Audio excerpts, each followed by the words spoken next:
O seekers of peace amidst life's storms, listen to the story of Zeno, the father of Stoicism, and let us reflect on a philosophy that has endured for millennia. Imagine you are Zeno. In 300 BC, in the city of Cyprus, Zeno was a wealthy trader, renowned for his business acumen and vast fortune. But fate has a way of testing the human spirit. On a voyage from Phoenicia to Piraeus, the sea swallowed his ship, taking with it all his cargo, the work of a lifetime reduced to nothing in an instant. Now, imagine yourself in Zeno's place. How would you react when everything you've built is wiped away by forces beyond your control? Would you rage against the heavens? Sink into despair? Feel as though life itself had betrayed you?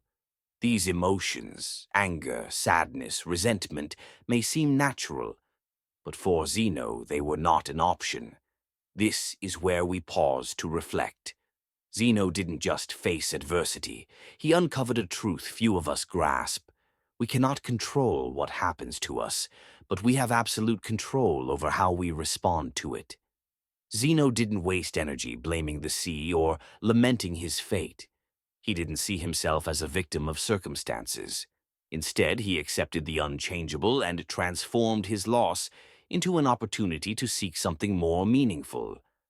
From the ruins of his destiny, Zeno built Stoicism, a way of life that has guided countless souls across the ages.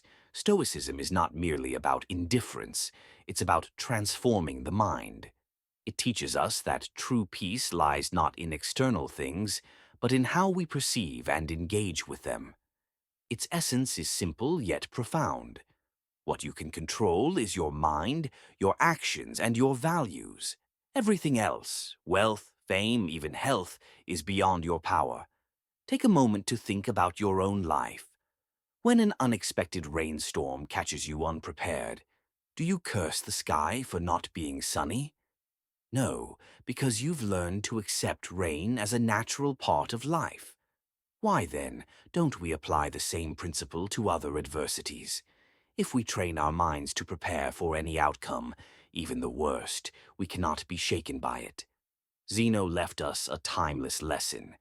Live as if you know that anything can happen and be ready to face it with equanimity. Practice this, not just in thought, but in action.